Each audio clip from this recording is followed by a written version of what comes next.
rekreasi, Cakep. hatinya senang ke bawah mimpi. Cakep. Mesti PKS ini partai oposisi, enak diajak ngobrol sambil minum kopi. Di tengah ramainya bursa Pilkada Jakarta, Ketua Umum PSI yang juga putra bungsu Jokowi, Kaesang Pangarep, sowan ke kantor Dewan Pimpinan Tingkat Pusat PKS. Soal Pilkada Jakarta, Kaesang menegaskan tak menyodorkan nama dirinya dan soal Anis Sohibul yang diusulkan PKS akan dibahas kembali di internal PSI. Namun Kaesang bilang sebagai pemenang pemilu di Jakarta, semestinya PKS mengajukan diri jadi calon gubernur. Sudah pasti saya tidak menyodorkan nama saya ke DPP PKS untuk mengenai koalisi yang akan segera dibangun oleh DPP PKS yang mengusung Pak Anies dan Pak Sohibul. Itu nanti akan kami bahas kembali di PSI.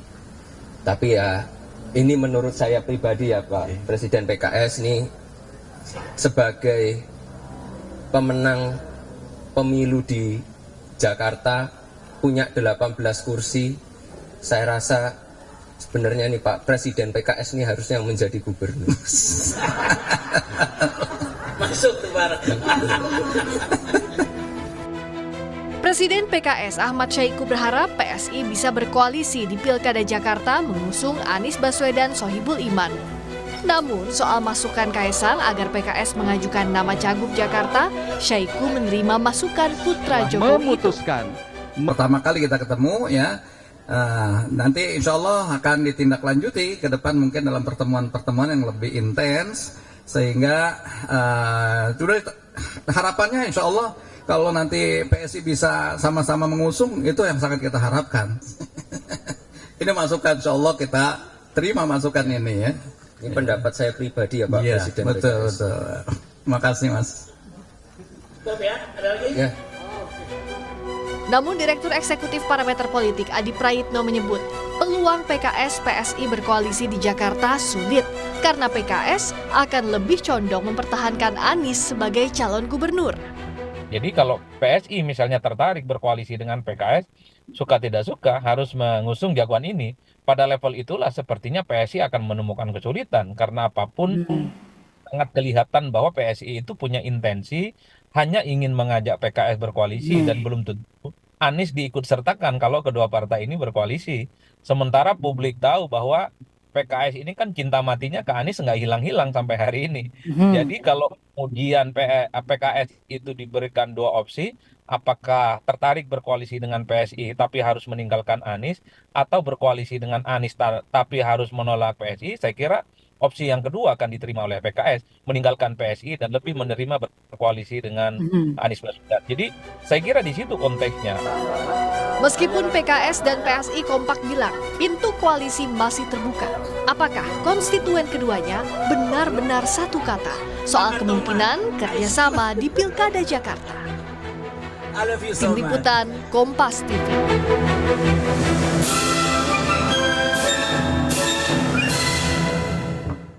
Manuver Ketua Umum PSI Kaesang Pangarep bertemu PKS menarik dicermati. Mungkinkah PSI mau mengusung Anis Sohibul di Pilkada Jakarta atau sebaliknya PKS meninggalkan Anis untuk bergabung bersama PSI?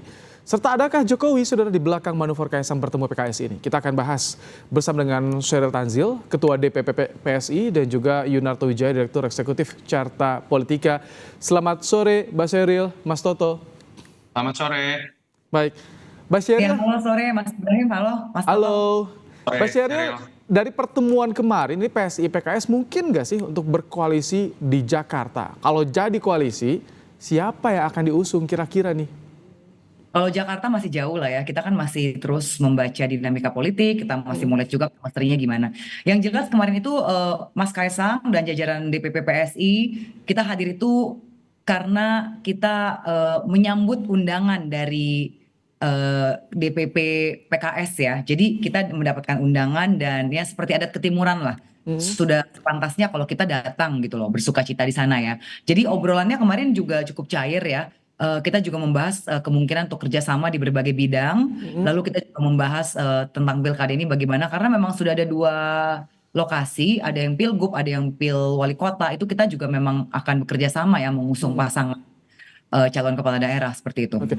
Ini yang menarik, Kaisang tidak menyodorkan namanya pada pertemuan kemarin, tapi justru beri kode ya, kayaknya lebih elok kalau Pak Syahiku yang jadi calon gubernur. Itu gimana? Apakah itu kode dari PSI agar PKS tidak mencalonkan Anies nih, Mas Sheryl? Kalau kemarin kan Mas Kaisang sudah menyatakan itu pendapat pribadi ya, karena secara real kita melihat PKS itu ya partai pemenang untuk di wilayah kota DKI. Mereka punya 18 kursi, dan selama ini memang komunikasi untuk level kota DKI gitu ya. Untuk DPW, selevel DPW PKS dan PS itu sebenarnya hubungannya cukup baik lah untuk komunikasinya, karena kan mereka sama-sama di DPRD begitu ya. PSI dari tahun 2014 sudah punya 8 kursi, dan 2024 ini juga 2019 8 kursi, dan 2024 ini kembali berhasil menjaga 8 kursi. Nah, menurut Mas Kaisang memang melihat kenyataan bahwa ada 18 kursi sebagai partai pemenang, sudah sepantasnya harusnya untuk memajukan sosok gubernur ya sudah selayaknya lah pentolan dari PKS seperti itu. Dan kemarin ya ada presiden PKS juga kan. Tapi dari sekjen PKS sih bilang ya ini suatu gestur yang akan mereka pertimbangkan begitu. Ya intinya ini politik ya Mas ya. Tentunya kita juga ada hitung-hitungannya begitu, dan kita mungkin melihat saat ini sosok-sosok nama yang beredar ini apakah betul-betul bagus untuk DKI. Nah, dari perspektif Mas Kaisang sendiri, meskipun dia mungkin baru untuk di dunia politik ya, tapi kan insight-nya itu banyak sekali ya, karena kita tahu lah beliau bukan dari keluarga politik baru begitu ya. Nah, kita melihat Presiden PKS ini sebenarnya punya potensi untuk memajukan dirinya sebagai calon gubernur. Baik, Mas Toto, apa yang Anda baca dari manuver zigzag politik Kaisang ini? Kemudian tadi disinggung juga soal eloknya menyebut nama Pak Syahiku nih, Mas Toto. Yang jelas saya lebih senang melihat Kaisang dengan kegiatan-kegiatan seperti ini ya, dibanding kemudian didominasi pemberitaannya menjadi calon di berbagai daerah. Ada yang menyebut di Bekasi, Surabaya, DKI, dan daerah lain. Jadi menurut saya seorang ketua umum dari partai yang ingin dipersepsikan sebagai partai nasional harusnya tidak sekedar menjadi kepala daerah saja, apalagi kemudian dicari-carikan di banyak daerah.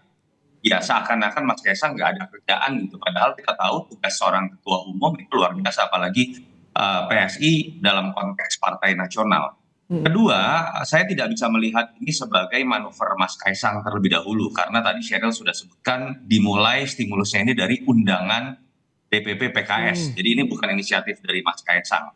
Tetapi ya ini harus dilihat sebagai piawaian seorang Kaisang yang notabene agak mirip dengan gaya seorang Jokowi. Seorang musuh politik juga harus menjadi bagian dari komunikasi politik. Tapi kalau masuk ke dalam pertanyaan apakah peluangnya besar untuk PKS dengan PSI untuk kemudian berkoalisi di DKI, saya tetap melihat PSI seharusnya tidak akan memajukan Anies Baswedan dengan berbagai macam analisis yang bisa dijabarkan. Artinya tetap peluang itu terjadi kalau catatannya adalah PKS tidak memajukan Anies Baswedan. Lalu apa prasyarat yang memungkinkan PKS tidak memajukan Anies Baswedan? Menurut saya hanya satu. Kalau di level nasional, di level DPP terjadi negosiasi, PKS masuk ke dalam barisan Prabowo Gibran. Dalam konteks itu, mungkin PKS tidak akan memajukan Anies Baswedan, dan mungkin kemudian dalam konteks DKI juga kemudian PSI dan PKS bisa memajukan calon yang sama. Tetapi selama PKS masih menjadi barisan oposisi, menurut saya lebih mungkin buat PKS memajukan Anies Baswedan, dan dalam kondisi seperti itu menurut saya sulit untuk PSI bisa bersanding dengan PKS untuk berkoalisi. Jadi Mas Toto, dengan Kaisang yang menjawab undangan dari PKS ini, apakah Anda juga melihat ini ada peran Jokowi nih untuk bisa mencairkan dengan PKS? Karena kan sebelumnya santer nih PKS diajak gabung ke Kim, ditawari cawagup dari Kim juga untuk Jakarta. Ya, kalau kita lihat ini kan gaya berpolitik Jokowi ya, Trip, bagaimana kelenturan berpolitik dengan siapapun termasuk lawan politik. Bahkan tidak ada yang menyangka dulu lawan politik Jokowi bisa menjadi capres yang di-endorse-nya dan sekarang menjadi presiden terpilih. Jadi menurut saya ini hanya duplikasi dari gaya berpolitik Jokowi yang menurun ke anaknya. Tetapi apakah ini adalah representasi dari Jokowi? Menurut saya andai kata pun terjadi upaya menarik PKS dalam barisan Prabowo Gibran yang katakanlah spekulasinya ada peran Jokowi di situ, menurut saya itu malah akan lebih banyak terjadi di panggung politik di belakang layar. Jadi kalau kemarin saya lebih melihat memang upaya Kaisang untuk menunjukkan dirinya sebagai seorang ketua umum yang memang harus memainkan peran-peran seperti ini, termasuk membuka kemungkinan-kemungkinan yang sekarang memang paling sulit diterka ya, itu ada di DKI. Selain kemudian sulit untuk menerka apakah Anies akan maju atau tidak, apakah PKS, Nasdem, PKB masih akan solid atau tidak. Bahkan di tim pun kan kita tahu seakan-akan ada perbedaan sikap antara misalnya Bang Dasko yang menyatakan mendorong yang namanya RK dari sisi Gerindra, sementara Golkar memiliki sikap yang berbeda untuk RK tetap ada di Jawa Barat. Jadi menurut saya ini salah satu cara untuk kemudian membuka berbagai kemungkinan. Tapi bisa dibaca kalau ini kode dari Kaisang agar PKS tidak memunculkan Anies di Jakarta ketika kemarin disinggung soal Syahiku ini, Mas Toto.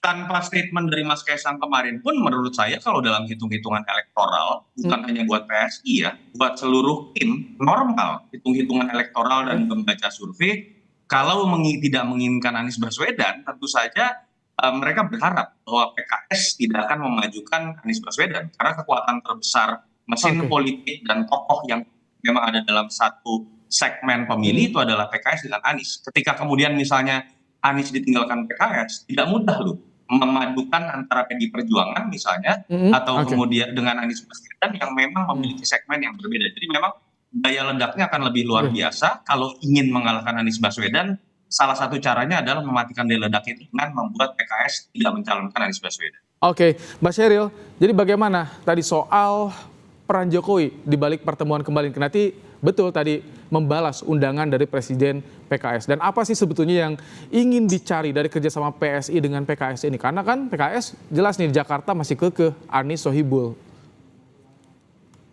Kalau kita sebut nama peran Pak Jokowi agak kejauhan ya, karena tadi saya udah tegaskan bahwa ini undangan dari PKS, jadi bukan inisiatif dari PSI.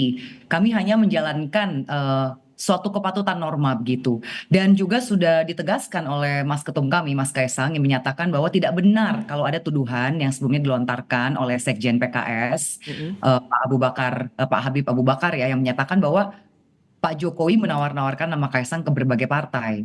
Kemarin pun berkali-kali Sekjen PKS menyatakan bahwa ya perbedaan politik itu biasa saja. Ini kalau misalnya ada rame-rame kemarin ya biasalah. Sepertinya itu sadar betul bahwa Mas Kaisang itu terganggu dengan statement seperti itu ya. Dan itu kan kita juga sudah rilis resmi, Mas Kaisang sudah menjawab secara resmi kepada media bahwa tidak betul namanya ditawar-tawarkan. Yang ada saat ini adalah justru banyak sekali pihak-pihak yang mengundang Mas Kaisang untuk datang berbicara, berdialog, ayo kita bisa kerja sama apa. Kemarin tuh bahkan situasinya itu ya, PKS kan kemarin juga hadir dengan jajarannya dan juga ada di divisi kepemudaan, ada divisi perempuan dan anak begitu ya, perempuan dan keluarga. Dan dari Sekjen PKS menyatakan kalau bisa bukan hanya pertemuan kali ini saja, tapi ke depan sebaiknya betul-betul sering bertemu, misalnya mengadakan hal-hal di bidang kepemudaan begitu. Dari Presiden PKS menyatakan bisa juga dari hal lingkungan hidup, misalnya menanam pohon bareng, menanam pohon bersama-sama. Muaranya ke koalisi nanti di Jakarta? Ya kita lihat saja bersama bagaimana ya. Ini kan masih sangat dan mungkin sedikit saya tambahkan ya. Untuk Bekasi tidak betul bahwa Kaisang akan masuk dalam bursa. Karena di Pilkada Wali Kota Bekasi itu sudah jelas bahwa akan ada koalisi antara PKS dan PSI mengusung calon pasangan yang satu adalah kader dari PKS dan wakilnya adalah kader dari PSI. Jadi bukan Mas Kaisang yang akan maju. Baik, sama kayak di Banten ya. Terima kasih Mas Sheryl Tanzil, Ketua DPP PSI, dan juga Mas Yunarto Wijaya, Direktur Eksekutif Carta Politika, telah bergabung bersama kami di Kompas Petang sore hari ini. Terima kasih.